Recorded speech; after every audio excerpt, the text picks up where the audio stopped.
This is the X-Zone Broadcast Network, broadcasting worldwide on broadcast affiliates and satellite program providers, including CNN Broadcast Network, Sirius Satellite Network, Star Media, Good News Radio Network, Angel Broadcast Network, Wiki Broadcast Network, and WPBN TV. For more information on the X-Zone Broadcast Network, visit us at www.xzbn.net.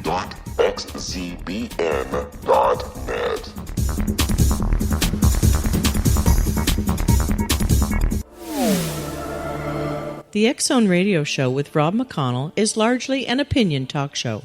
All opinions, comments, or statements of fact expressed by Rob McConnell's guests are strictly their own and are not to be construed as those of the X-Zone Radio Show or endorsed in any manner by Rob McConnell, rel-mar McConnell Media Company, the X-Zone Broadcast Network, its affiliated networks, stations, employees, or advertisers.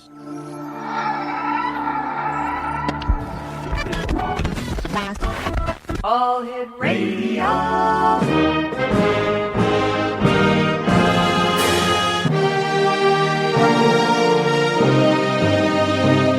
Welcome to the X-Zone, a place where fact is fiction and fiction is reality.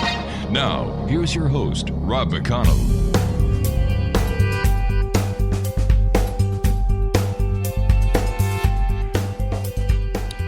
And welcome to the X-Zone, everyone. My name is Rob McConnell, and for the next 4 hours, I am your host. I am your guide as together we cross the time-space continuum to this place that I call the X-Zone. It's a place where people dare to believe and dare to be heard. It's a place where fact is fiction and fiction is reality.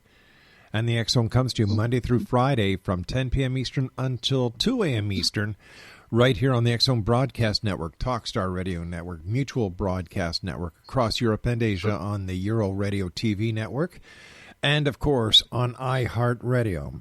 If you'd like to send me an email, xzone@xzoneradiotv.com, on all social media sites, X-Zone Radio TV, and to find out the great programming that we have available for you, 24/7, 365 on the X-Zone Broadcast Network, and where you can actually listen to the show, check out the past archives. It's very simple, www.xzbn.net.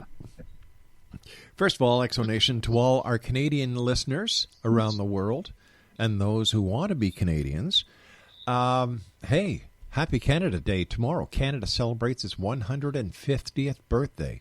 And to all our American friends all around the world and those who want to be Americans, happy 4th of July.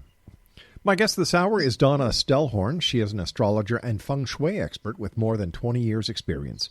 She wrote a monthly column on Feng Shui for the newspaper, The Light, for 8 years. And just to clarify, a newspaper is a blog they used to print on paper. Remember those guys? Well, we still do that with the X-Chronicles newspaper. But they used to do this all the time way back when. Donna's first book, Feng Shui book, was published in Europe in 1996. Since then, she has written 12 books, including Feng Shui Form and the best-selling booklet, Sage and Smudge, Clearing Your Personal Space. Her annual Chinese Astrology series, which includes Chinese Astrology 2017, Year of the Rooster, is the third best-selling Chinese Astrology series in the world. Her upcoming book, Plate Size Matters, combines Feng Shui with weight loss, where she describes how she used Feng Shui techniques to lose 35 pounds and keep it off. This book will be available later on in 2017. Joining me now from California, where she resides with her poodle Giles, is Donna Stellhorn. And Donna, welcome to the X-Zone. Hi, Rob. I'm so excited to be here. Thank you. Well, we are so happy to have you with us tonight, Donna. As I was telling you before we went to air, Feng Shui is one of my favorite subjects. And how did you get started with Feng Shui? Oh, it was so many years ago. You know, I really kind of caught it at its infancy out here in California, because I actually grew up in a really sort of chaotic household, and I was always curious whether some of that was because we did a lot of construction on the house. You know, we started with a house that was 2-bedroom, 1 bath, and my mother just kept adding on, and when I left at 20, it was 5 bedrooms, 3 baths, 2 Holy decks. cow. it was huge. She just basically ran out of land, which so I was so interested in the idea that our environment could affect our mood and our energy and our decision making. And when I found Feng Shui, I was like, oh my gosh, here it is. Now, there are several different types of Feng Shui, one being Black Hat, and which practice or which part of Feng Shui do you practice the most? Well, you're absolutely right. There's actually 8 different schools of Feng Shui that are very distinctive ideas. And there was really only originally 2 different schools. One is Compass School, and this was practiced in flatlands of China. And this is where they use the device to determine the quality and the quantity of qi energy that was coming in. But there's also Form School, and that's what I practice. And Form School took into account mountains and rivers. And so this was in a more mountainous region. And here in California, where things are hilly and mountainy, and we have the big ocean, Form School works really well. All right, Donna, you and I have to take our first commercial break. And Exonation, if you'd like to find out more about Donna, her website, or to even schedule an appointment, go to meetme.so/Donna Stellhorn. That's www.meetme.so/Donna Stellhorn. And Donna and I will be back on the other side of this commercial break as we continue here in the X Zone from our broadcast center in beautiful Hamilton, Ontario, Canada. Remember, if you're going to be partying this weekend in Canada or the United States, if you drink, please do not drive.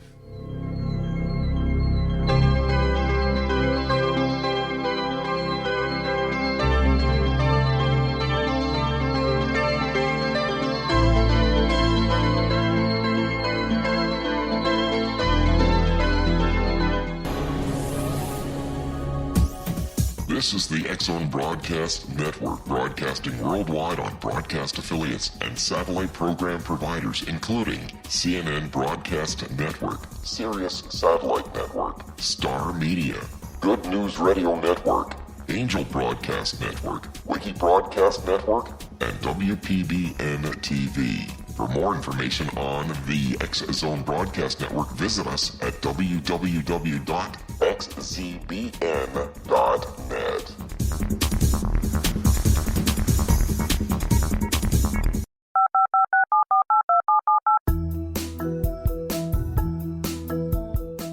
Did you know that when you're on the road with limited data or Wi-Fi, you can still listen to the X Zone Radio Show with Rob McConnell, The Science of Magic with Gwilda Wiyaka, X-1, Dimension X, Space Patrol, and every minute of the X Zone Broadcast Network by calling 213-401-0080, courtesy of Audio Now. No smartphone, app, or internet needed. It saves your data plan, and it's free if you have unlimited minutes. Call 213-401-0080 to listen on any phone, anytime, anywhere. Remember, 213-401-0080 for the best of the paranormal, parapsychology, and sci-fi radio programming anywhere, 24/7, 365.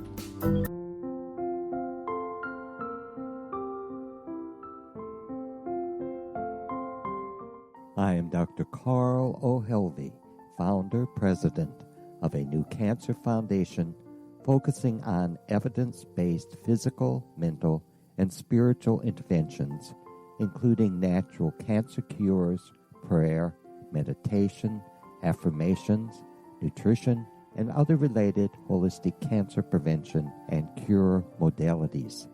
These are used in cancer education, research, and financing care. I ask for your help to continue this important work by donating at www.holisticcancerfoundation.com.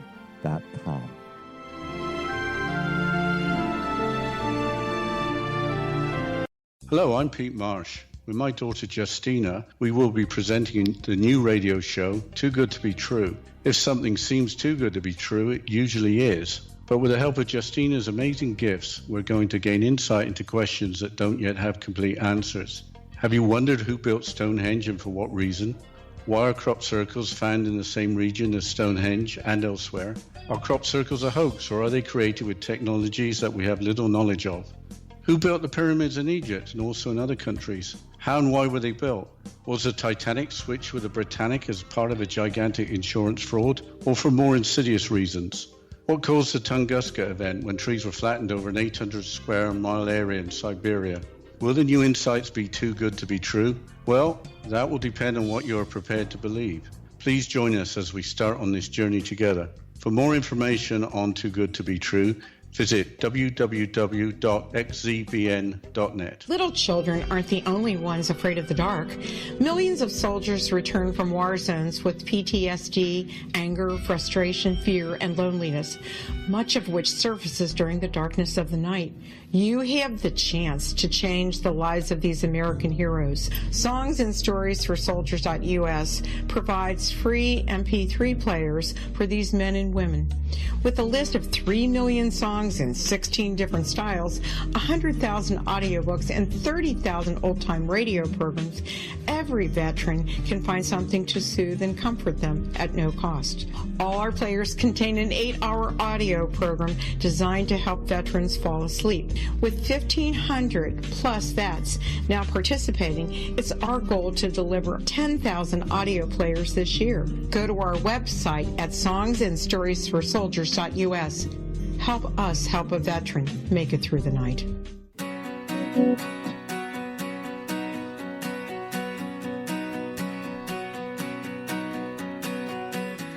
Exonation, Donna Stellhorn is our special guest, and her website is fengshuiform.com. That's F-E-N-G, Feng Shui, S-H-U-I, Form, F-O-R-M.com.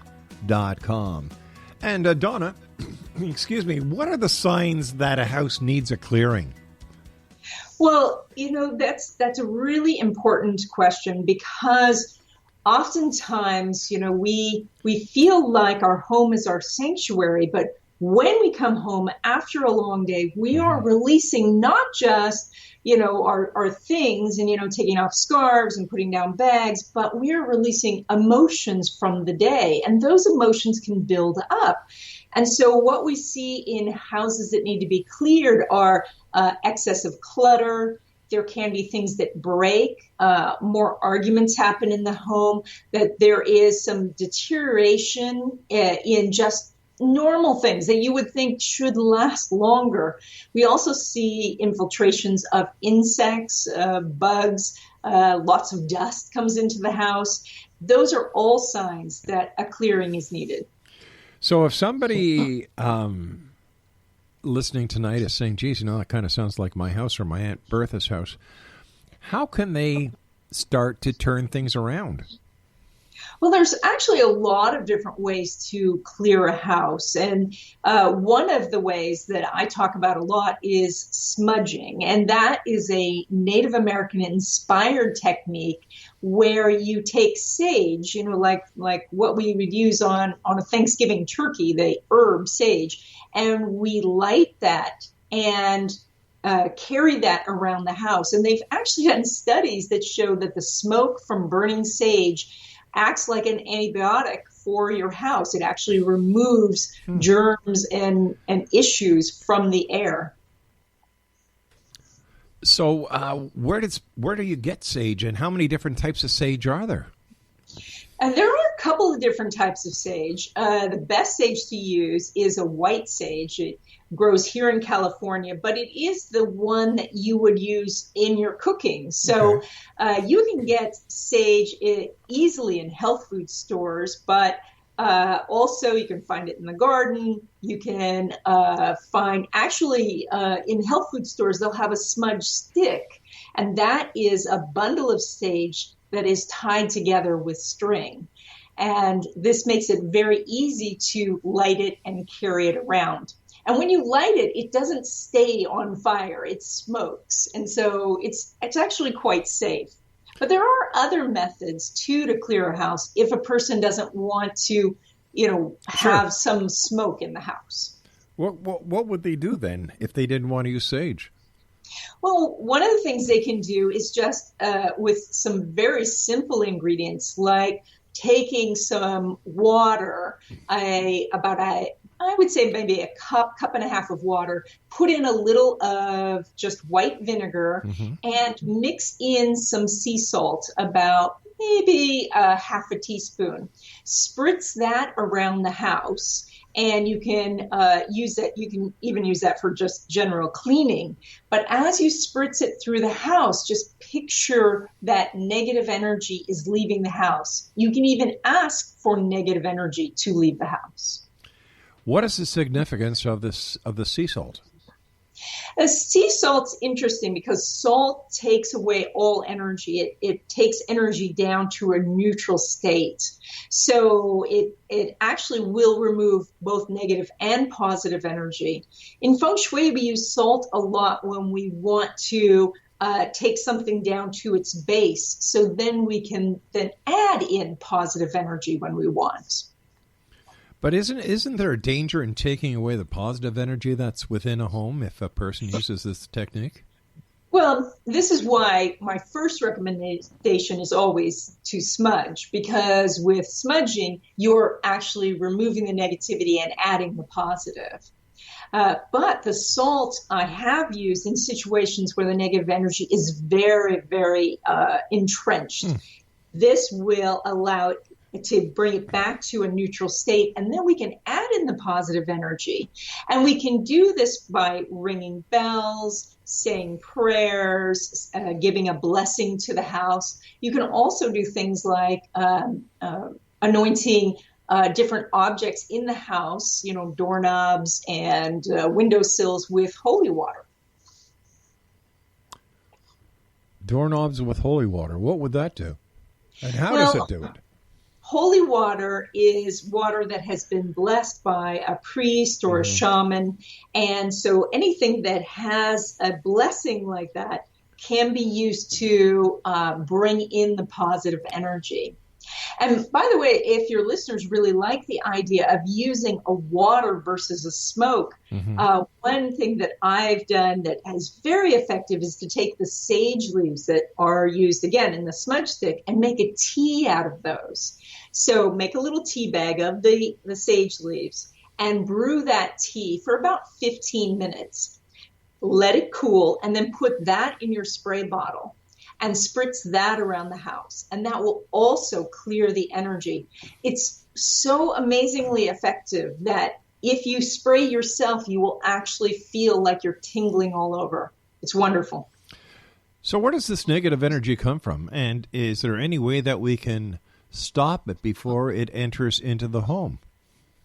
Yeah, that's a great question. Now, negative energy can come from several sources. Negative energy could come from disturbances of the property itself. That is, in some areas, if there was, say, in its history, war in that area or some sort of conflict, then when they built the house itself, it's still on that spot.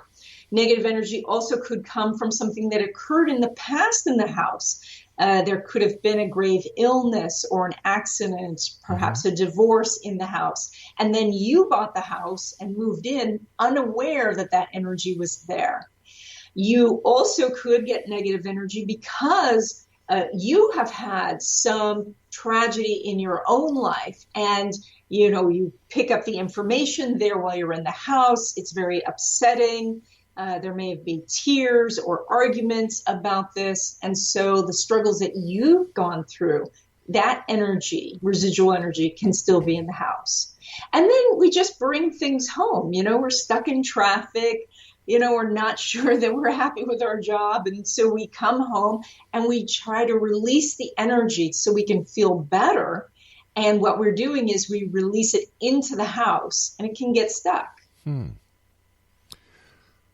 But what about people who go garage shopping on Saturday mornings, or they go to the antique market, they go to auctions? How can they prevent, or how can they stop the possibility of whatever they're buying bringing it into their house with negative energy? Can they smudge it? Can they spurt it? Can they keep it outside? And should they do it before they bring the article in the house?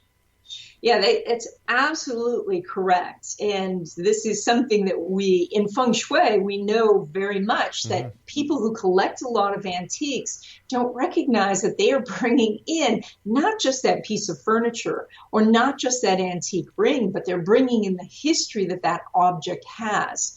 And, you know, I hear sometimes people say, well, I'm not sensitive to that. And yet our sensitivity to those objects, we see it all the time. When you walk into a place, when you decide to sit in a certain chair versus another chair, you are feeling the different energies that these objects have. So when it comes to bringing in a piece of furniture, it's usually impractical to try to clear it before it enters the house. But that's okay. Once it's in the house, as soon as it's really possible, do the clearing. And that is if you're going to smudge the piece, and you can smudge any piece that's made of wood or stone very easily. You take your smudge stick, you light it, and you're going to let the smoke touch the object. And so of course, smoke rises up, and so you can fan smoke towards an object. And that once the smoke is touching the object, it is clearing it. For things that have perhaps that are more delicate, such as fabrics, smoke's not as practical. And then I do like to use salt. And we're not going to actually have the fabric touch the salt, but what we're going to do is you would place, maybe you found a scarf and in an antique store. And so you take the scarf and you place it on a table, and then you're going to make a large circle around the scarf of salt. And this would take, probably a quarter cup of salt. You're just going to sprinkle a circle around it, and you're going to let it sit there for about a day. The salt's going to absorb any negative energy that the scarf has. And yes, it will absorb the positive energy that it had to. Now the scarf is neutral, and then you can add the positive energy by just wearing the scarf and loving the scarf. Also, another point that's quite important, when you are using salt for this purpose, gather the salt together into the trash can, but take the trash out of your house. Place it in a trash can off your property. You can do that at a park. Fast food restaurants often have trash cans outside. Grocery stores have trash cans outside. Just take it with you on your way to work and drop it somewhere else. Don't just dump it into your kitchen trash, because at that point it could release the negative energy back into the house. Now, Feng Shui is a very ancient Eastern methodology. How did the smudging from the North American natives get incorporated into a Chinese or Asian ritual? Well, it really didn't. It's that when Feng Shui came to America, we Americans tend to like to combine things and put our new spin on it. And that's why we also have, pizza and all these other things. So what we were looking for in Feng Shui was an easy way to clear an object, because in Asia, what they do is they just don't bring antiques into the house unless they absolutely know that there was a positive history attached to the object. And that's not what we Americans want to do. And I think it's really great that we have taken something that is as wonderful and powerful as Feng Shui, but found ways that we can use it with our American lifestyle. How do we know if the Feng Shui is really working and it's just not a placebo effect? We know this because marketing people are using Feng Shui on us all the time. We know that we are affected by our environments so much that This is why they put the chewing gum next to the register. They have done studies to say, that if they can keep you in a store for a long time, you're more likely to buy something. If your shopping cart is large, you're more likely to buy something. If the breakfast cereal that they want you to buy is at eye level, or better still at your child's eye level, you're more likely to buy. So you're that affected that it's taking your decisions and causing them to change. And that is basic Feng Shui, what I call kind of a reverse Feng Shui. And this goes for, how you order in a restaurant. They will place the thing they want you to order in a box, and that in your mind you think, well, if it's in a box, it's important. It's got a frame around it, and you're more likely to order that. Well, that's the item where they make the most profit. That's why it's in the box. But still, you haven't answered my question. How do we know if Feng Shui works and it's not a placebo effect? You made a reference to the marketing, and let's get back to this question when we come back from this break with the news. Exonation will be back on the other side of this commercial break with the news. Don't go away.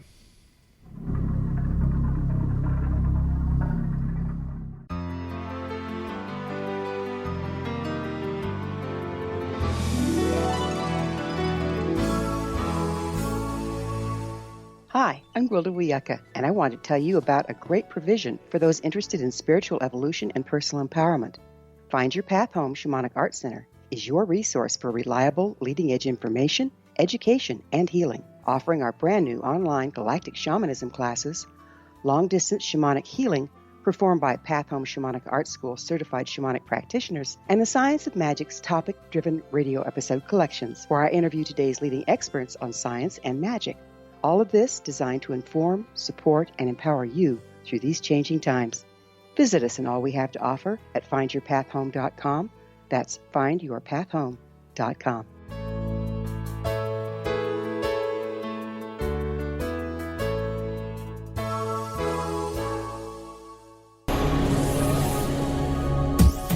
This is the X-Zone Broadcast Network, broadcasting worldwide on broadcast affiliates and satellite program providers, including CNN Broadcast Network, Sirius Satellite Network, Star Media, Good News Radio Network, Angel Broadcast Network, Wiki Broadcast Network, and WPBN TV. For more information on the X-Zone Broadcast Network, visit us at www.xzbn.net.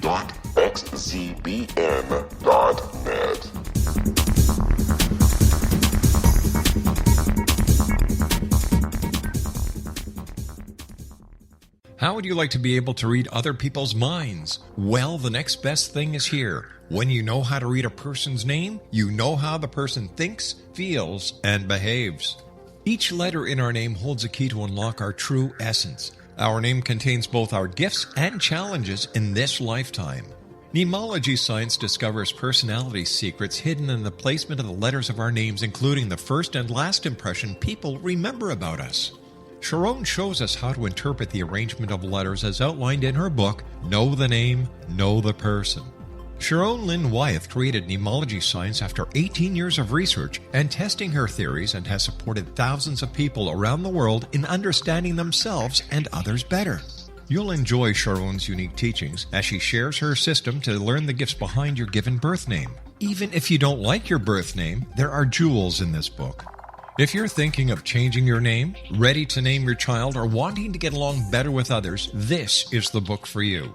If you'd like to improve your relationships and change your life for the better, get the book today, Know the Name, Know the Person, or visit www.knowthename.com. That's www.knowthename.com.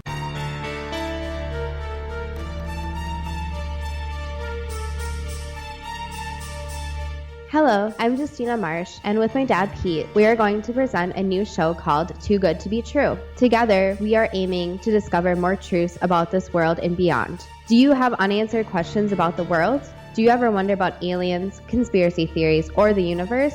There are many shows discussing subjects such as pyramids or UFOs, but we want to relay this information based on our own research, including from spiritual means. Hopefully, listeners will be helped with their own beliefs and will appreciate the psychic insights that add to the previous research and information. We both look forward to sharing this insight and beginning this journey with our listeners. Visit xzbn.net for more information about when to listen.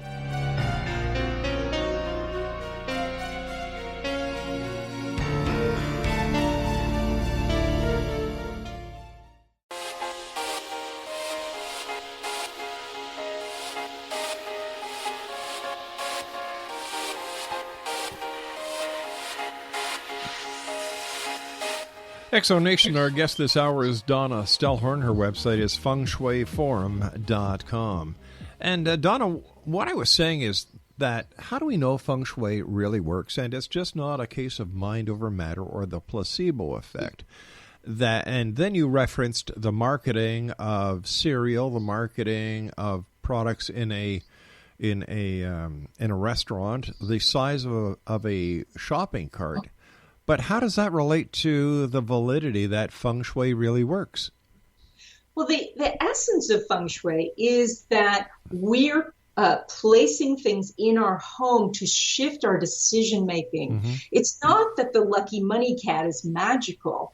It is when we see the lucky money cat and we recognize that is there in our home, we're making different decisions. So that is something that people don't necessarily think about Feng Shui, but what we're actually doing is we're affecting the reticular activating system in our brain, which says that, oh, now I am focused on getting more money into my life. That's why this cat is here, and that's why it works. So basically what you're saying, it is mind over matter or a placebo effect. Well, I don't know. All right, let me ask you this question: are there any scientific studies that would tend to show the fact? And I'm not talking about marketing here. I'm talking about sheer scientific surveys or studies that have been done that say beyond a shadow of a doubt that Feng Shui really does work. No one is studying Feng Shui. They're only studying things related to marketing because marketing makes money. And so that's what they're interested in. But these are directly applicable to Feng Shui because we're talking about how your environment shapes your decision making. Okay, so all right, I get that. I get that. So somebody comes to you and they want to have their home Feng Shui'd. Basically, do you tell them that what we're going to be doing is we're not going to be doing anything that can be proven? It's going to be a mind over matter, that you are going to see things and thereby putting it into your direct perspective, and then your subconscious will look at it and you believe that you're making these changes? Well, I guess I'm not asked that directly, but what I will say is that I see more scientific evidence that directly relates to Feng Shui that in the last few years than I have seen in all my time of doing Feng Shui. And so, for example, a client says to me, my relationship feels like it's dead. It feels like it's going nowhere. And I go into her bedroom and she has that New Mexico giant cow skull over her bed. And so every time she walks into her bedroom, she thinks dead cow over my bed. This has an effect on how she sees everything related to what's going on in the bedroom. And that is affecting her. But what happens if she likes this skull? So she's liking the skull because she does want something to change, something to pass away from the relationship. So we are attracted to externally to what's going on with us internally. Everything that we're attracted to has something to do with what's going on inside of us. Otherwise, we're not interested. Cause and effect. Yes. Okay, but let's take the example of the poor lady who's got the cattle skull over her bed, and the motif in her bedroom is Mexican. How does that relate to the fact, besides that she's got very bad taste as an interior designer, how does that relate to the fact that we know, based on Feng Shui that this is the cause of her poor relationship status, and it's not the fact that her designs just suck, or she may be a lousy person. Are you asking me if we know it's causation versus correlation? Right. We don't know that. But if it's just correlation, it's still valid. It's still something that then we can change and make her life better. And this gives her a chance to improve this relationship. Or when I say, keeping this cow skull here is negatively affecting the relationship, and she says, okay, I'm going to still keep it because I really love it. Well, then perhaps it is time for that relationship to be over. But where does the aspect of the Feng Shui consultant change from Feng Shui design to psychologist? I guess that we find that these two things are more linked than we expected. Yes, there are many Feng Shui practitioners who just look at it from an interior design place where they go in and they just make a space very beautiful. But in my world, I see it as one of the most useful methods, first, of seeing what's going on inside the person, because their environment will tell me a story about them. And second, to help them achieve the goals they're looking for by creating an environment that supports those goals. And we see this now from a lot of mainstream authors, Tim Ferriss, 4-Hour Work Week, Gary Keller, Millionaire Real Estate Investor. They both said in their books, your environment has a huge impact on what you do in your daily life, what your habits are. And that is basic Feng Shui. But that is no secret. People in office design and people who run very successful offices, they know that the workplace and how the effectiveness of the workplace, as well as the positive attitude that the workplace expounds, will be a direct factor in their bottom line, because a happy member of a staff is a more productive member of staff. You're absolutely right. Environmental psychology does work. And what we find is the principles of environmental psychology mirror that of Feng Shui. And that was basically the big bonus that this practice that is thousands of years old actually has the building blocks of things that we are scientifically studying today. Okay, let me ask you this. The Feng Shui, which was, I believe, developed by the Chinese going back several thousand years ago, is so successful. How come China is such a backward country? Because actually during the Cultural Revolution around the 1960s, all Feng Shui information was driven underground. Feng Shui practitioners were killed. It was outlawed. And only much, much later, in the late 80s, did we start to see any information come out about Feng Shui. And Feng Shui started to rise up again. And then we've seen from the late 80s the rise of China itself to become a major world player. So we went from a civilization that's been around for a very, very long time. Yes, it did get off the rails there for a while. And interesting, that correlated with the same time where Feng Shui was against the law.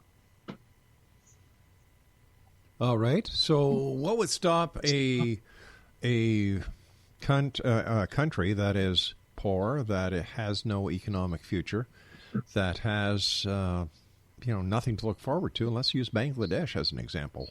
What would happen to Bangladesh if Bangladesh was to impose the use of Feng Shui? I have no idea, but I think it's worth trying out. Somebody has a problem, they go to a professional. Feng Shui consultants are known for their knack of organizing and displays. But I'm still having a hard time, putting my mind around the fact that Feng Shui consultants use the use the title of Feng Shui to be psychologists. You know, a psychologist goes to school, gets licensed, is responsible. They're not really doing that. I'm not sure maybe your question, but... All right, I'll put it very simple. You were saying that, let's go back to the lady who has the skull over the bed and has her Mexican motif in her bedroom. She's having problems with affairs, with her relationships. You, as a Feng Shui consultant, were saying, well, it could be the motif. It could be the skull. The skull is a symbol of your inability to have relationships. Doesn't that go outside the realm of Feng Shui and into the realm of psychology? I don't know. I think that what I said to her was a skull is a sign of death. Mm-hmm. So, and she's the one who'd said, my relationship feels dead. So that's where the connection's made.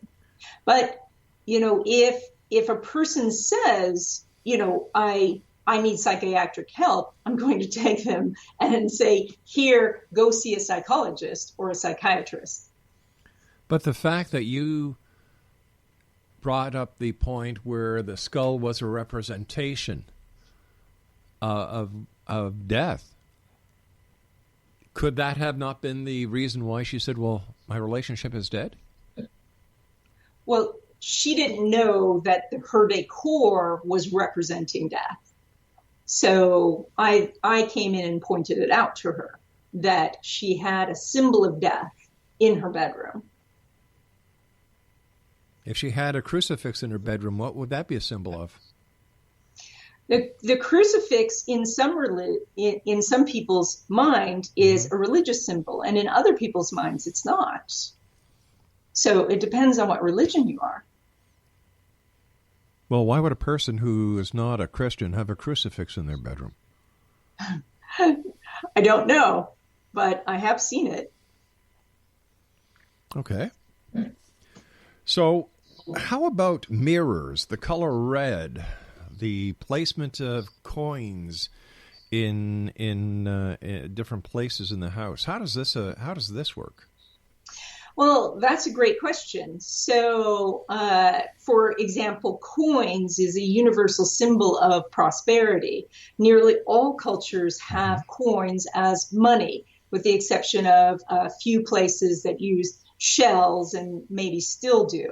So when we see coins of any country, we think of prosperity. And this reminds us that we are looking for money in our own life. It reminds us that maybe it's time to turn off the television and get back to work, or to at least do a meditation to say, oh yes, I'm looking for money opportunities. That's why we use coins. What about the color red and mirrors? Red is traditionally a very happy color in China itself. They use it for a lot of positive celebrations, weddings, all of these things.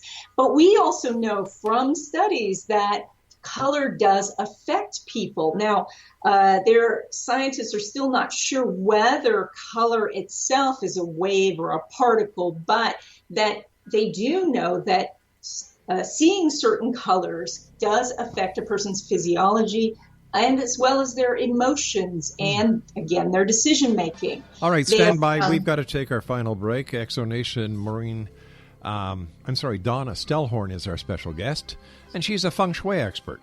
Her website is www.fengshuiforum.com, and we'll be back on the other side of this commercial break as we wrap up this hour here in the X Zone from our broadcast center in Hamilton, Ontario, Canada. Don't go away.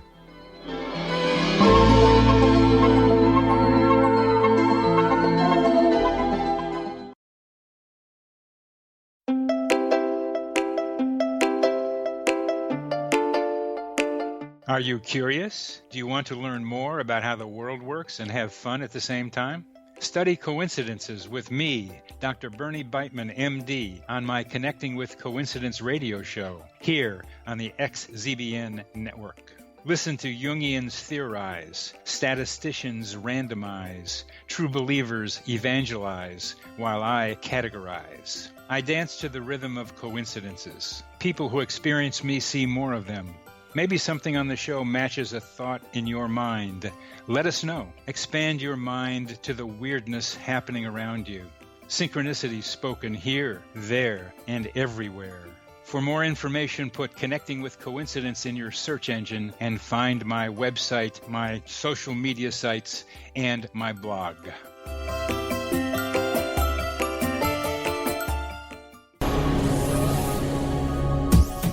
This is the X-Zone Broadcast Network, broadcasting worldwide on broadcast affiliates and satellite program providers, including CNN Broadcast Network, Sirius Satellite Network, Star Media, Good News Radio Network, Angel Broadcast Network, Wiki Broadcast Network, and WPBN TV. For more information on the X-Zone Broadcast Network, visit us at www.xzbn.net.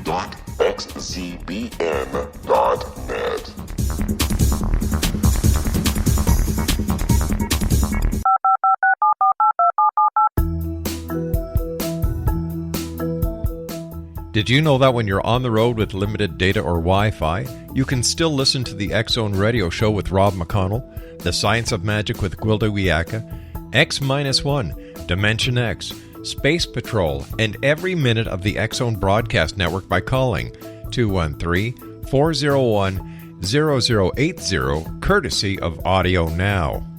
No smartphone, app, or internet needed. It saves your data plan, and it's free if you have unlimited minutes. Call 213-401-0080 to listen on any phone, anytime, anywhere. Remember 213-401-0080 for the best of the paranormal, parapsychology, and sci-fi radio programming anywhere, 24/7, 365.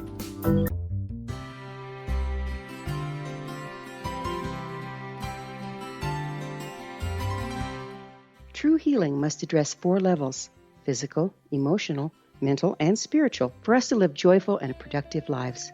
We tend to treat 3 of the 4, leaving the spiritual languishing. If you're tired of the same dysfunctional patterns cropping up in your life, Soul Balancing is for you. Trixie Phelps, owner and founder of Soul Balancing, is a naturally gifted energy healer trained in numerous esoteric forms, including shamanism. Trixie has created a powerful modality that safely and effectively clears your energetic field. A soul balancing session can remove interference, heal trauma, and restore your hope. Contact Trixie for a life-changing long-distance session today, www.soulbalancing.world.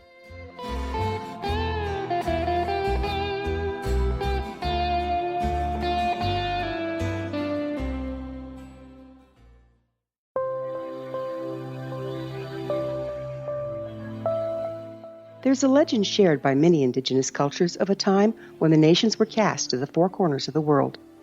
Each nation was given a body of sacred knowledge that held a different portion of the truth to preserve. True reality could not be known until all the nations reunited, combining the information. If a single one was missing, the world could not be reborn and darkness would prevail. The Science of Magic Radio is dedicated to reuniting the sacred knowledge. With the understanding, none of us has all the answers, but together we can open new perceptions and possibilities. Through our combined vision, the world can be reborn into a place where darkness no longer prevails. Join me, Gwilda Wiyaka, and the Science of Magic daily on the X-Zone Broadcast Network, xzbn.net, or visit us at thescienceofmagic.net.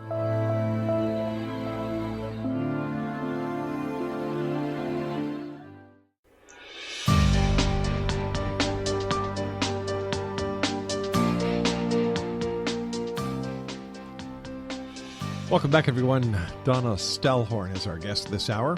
We're talking about Feng Shui. And Donna, can you refresh my memory what the color red signifies?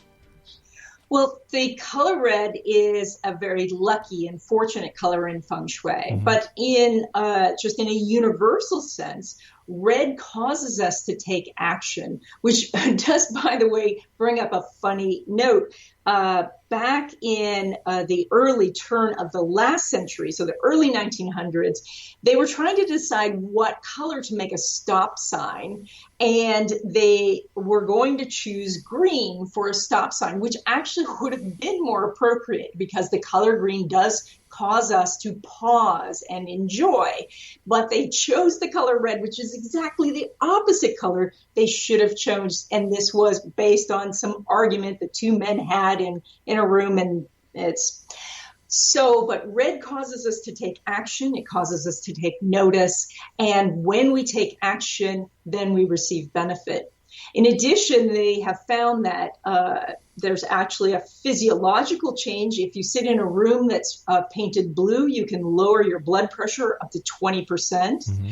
They have found that when they add orange to classrooms, that children become more creative and do better on standardized tests. They have done studies that show that when weightlifters lift weights, looking at the color pink, they cannot lift as much when looking at other colors. So this is an actual fact that adding different colors actually changes how we are in the room. Then why is it when anyone talks about red with anger, that in Western society the color red is associated with anger, with a negative emotion? Too much of any color will produce a negative emotion, which is red would be anger, mm-hmm. Too much blue becomes sadness, too much yellow becomes fear, too much orange becomes overcautiousness. And so we always want to find the balance, a little bit of one color, but an entire room painted red, mm-hmm. Yes, we're not going to just take action. We're going to take angry action. Sure. Is it possible that the different psychological effect of colors is different from those people living in the East and those people living in the West?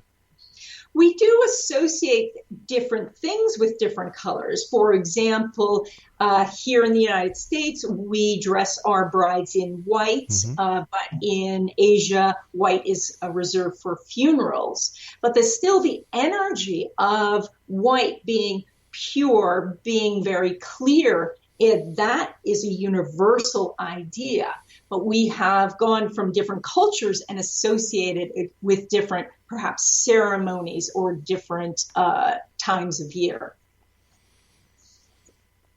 Is Feng Shui just a passing phase, or is it here to stay?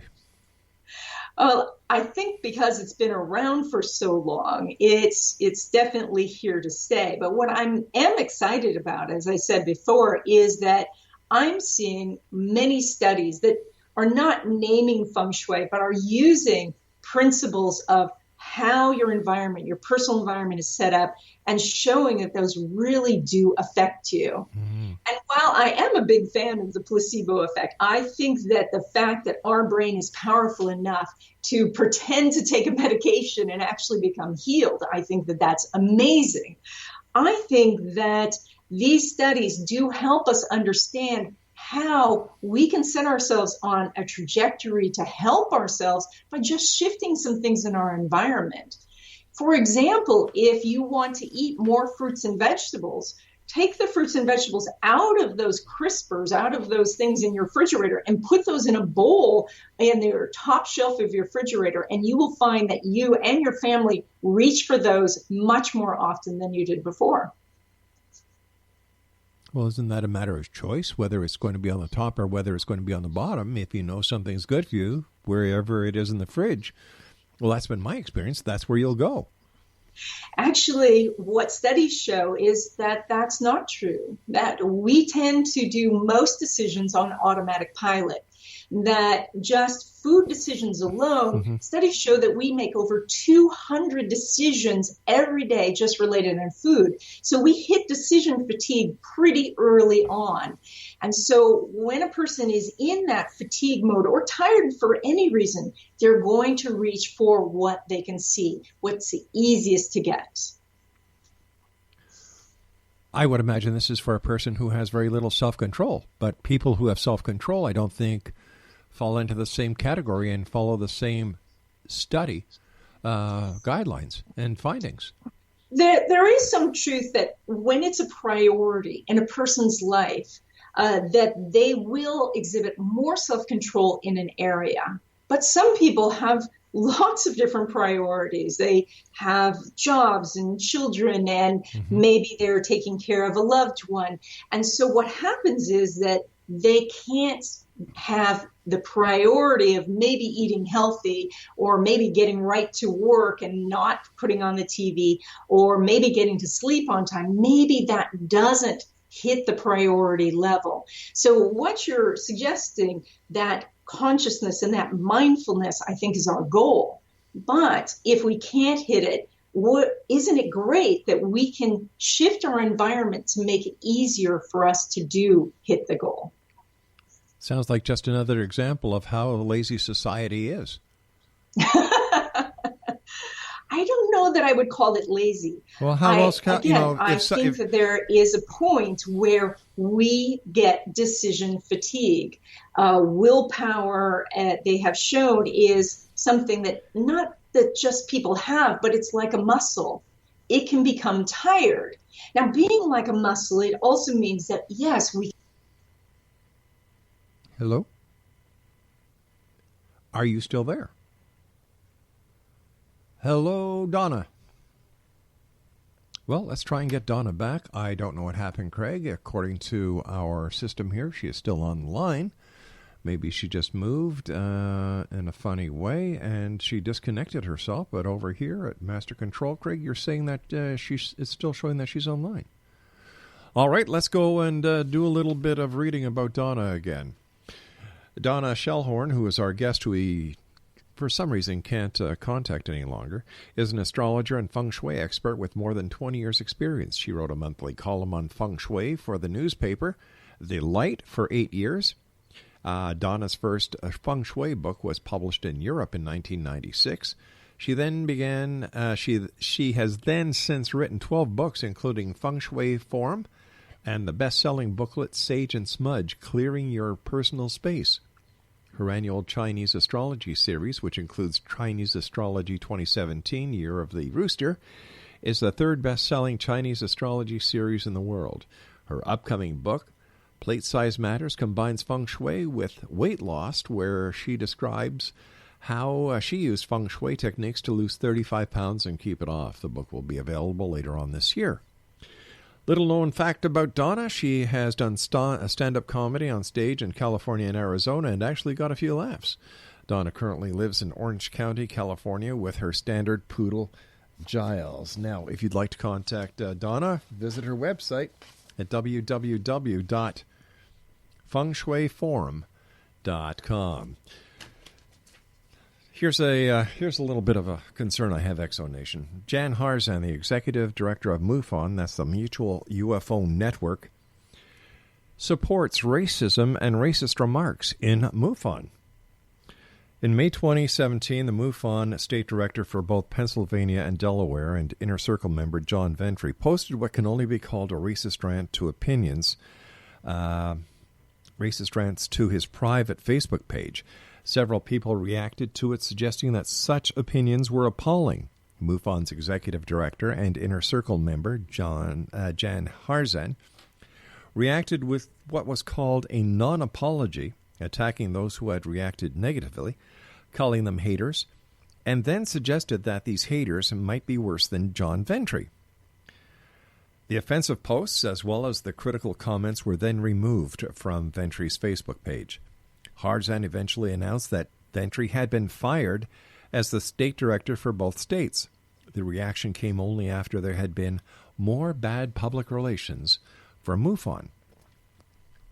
Now, not long after this, it was discovered that another of the Inner Circle members, J.Z. Knight, had, in a drunken rant, made other racially charged comments about the Jews, Mexicans, gays, Catholics, and organic farmers.